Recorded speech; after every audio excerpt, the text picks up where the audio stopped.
Ассалаумағалейкум достар. Бүгін біз өте үлкен тәжірибе жасайын деп жатырмыз. Ол қандай тәжірибе десеңіздер, жалпы алдағы видеоларда айтқанымдай дарбыз егеміз дедім. Сол дарбызды қазір протравка жасайтын боламыз. Енді дарбыз егіп жүрген кісілер болса, протравка деген нәрсенің не екенін біледі. Егер білмейтін кісілер болса, бір ауыз түсіндіре кетейін. Ол дарбызды екпей тұрып, жаңағы қарапайым суға бір сағаттай салып, бүркіп алады дейді. Сол бір сағаттай салып, кішкене суды сіңіріп, одан кейін барып жаңағыдай егуге әрекет жасайды. Соған байланысты қазір мен басқаша жасайын деп тұрмын. Қазір қарапайым су емес, қарапайым су да бар, бірақ соған қоса М бактерия деген жаңағыдай полезный бактерия дейді, пайдалы бактериялар. Ол бактерияның өзінің жасалу жолдары бар. Соны мен қазір өзім алдым. Міне бактериямыз міне мына ыдыста тұр, 1 литрдай тұр. Одан кейін міне қарапайым қара су, ешқандай хлор жоқ, хлорсыз 1 литр су. Және де мынандай бос баклажка. Осы 5 литрлік баклажканың асты. Мына жерде бізде құмшекер. Және де міне енді бұл реклама емес, жалпы осы қарбызды егейін деп жатырмын. Осы қарбызды мақтады, осы жақсы деді. Содан алып, міне 250 дана санап қойып қойдым. Қазірге маған осы жеткілікті. Мен аз жерге жасап жатырмын.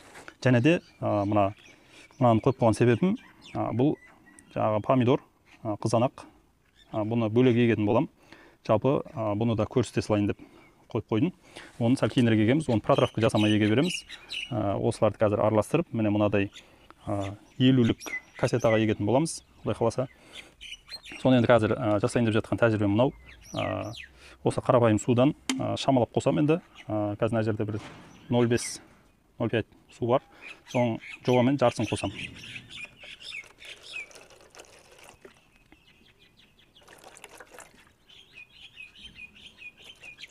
Шамалап жартысын қостым. Келесі енді бізде М бактерия. Міне М бактерия. М бактериядан да шамалап жартысын қосам.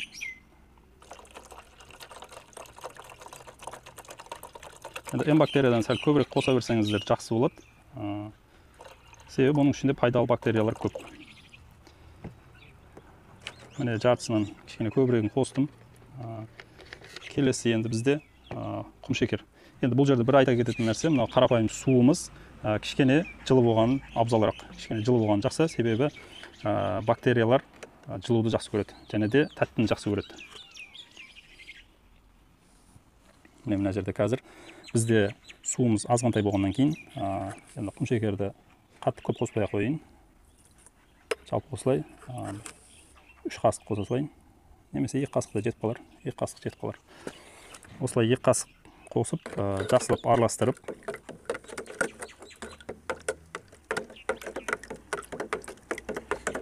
жақсылап араластырып аламыз.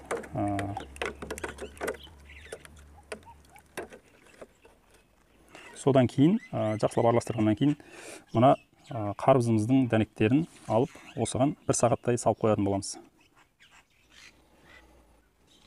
Міне осылай араластырып болғаннан кейін, қазір қарбыздың дәнектерін барлығын осының ішіне салатын боламыз.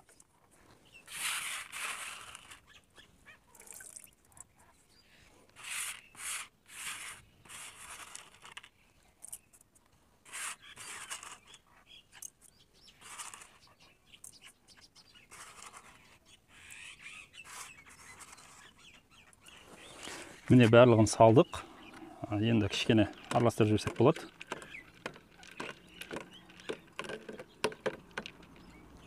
Міне осылай. Осы жерде тағы да бір тәжірибе жасап жіберсек деген шешімге келдік. Ол тәжірибе бізде қазір М бактерияға протравка жасап жатырмыз. Және де ендігі кезекте біз қарбызымызды кішкене тағы да қарбыз алып, қарбыздың ұрығына Биомак деген компания, өзіміздің компаниямыз, өзіміз осымен жұмыс істеп жатырмыз қазіргі уақытта. Бұл сұйық биогумус. Міне өздеріңіз. Мына жерде өнімділікті 2 есе арттырады дейді. Гүлдер жарқын түс пен хош иіске бөленеді дейді. Және де басқа да пайдалы жақтары көп екен. Осымен сұйық биогумуспен біз қазіргі уақытта протравка жасайтын боламыз, бүркіп алатын боламыз.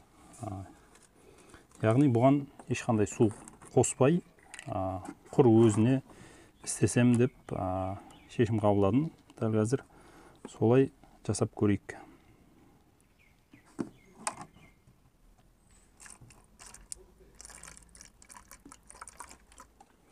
Кішкене төгіліп қалды, енді ештеңе қылмас. Жалпы ең бастысы бізде тәжірибе. Осы екі қарбызды екі түрлі, біреуін сұйық биогумуспен, біреуін жаңағы бактериямен протравка жасап, екеуін екі бөлек егіп көретін боламыз. Екеуінің нәтижесін алдағы уақыттарда көрсететін болам. Келесі осы бір сағаттан кейін қазір мына кассетаға егетін боламыз. Және де оны мына қою биогумус, міне қою биогумус, мына қап-қара, өте әдемі, керемет. Және де қарапайым топырақ. Екеуін 50-50 араластырамыз. Қазір жарты шелек таза топырақ, кәдімгі жердегі топырақ, және де шуалшаны өңдеп шығарған биогумус, мына қою түрі. Міне екеуін 50-50 араластырамыз. Қазір мен шелекті толтыратын болам. Соңғысын салып толтырдым.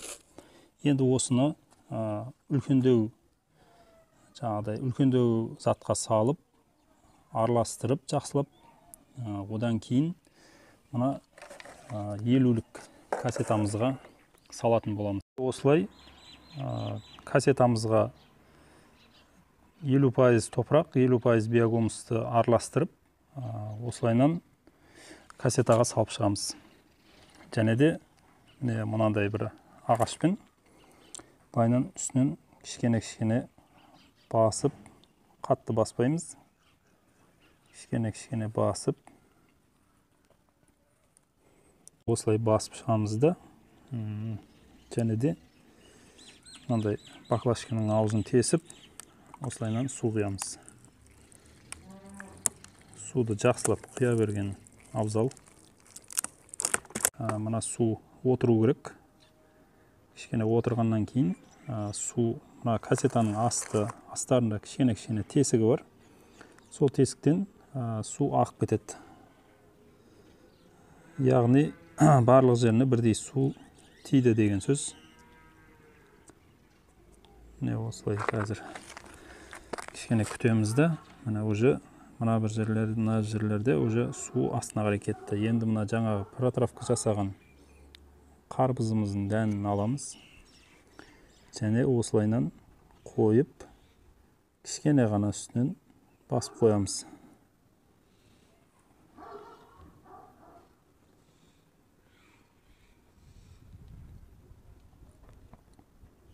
Міне осылай барлығын қойып шығамыз.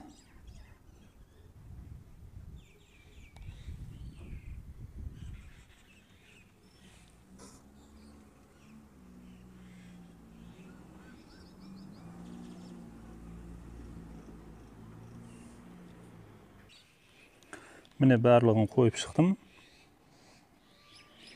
Ендігі кезекте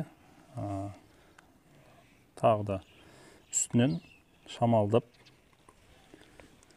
биогумустан тастаймыз. Қатты қалың қылудың қажет жоқ.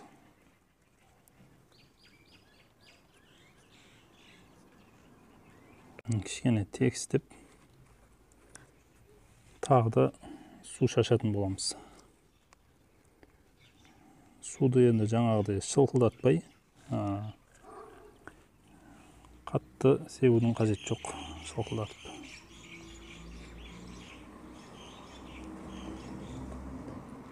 Міне осылай дәндердің бетін жауып тұрса,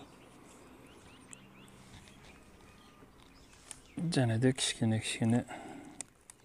су шашып қоямыз.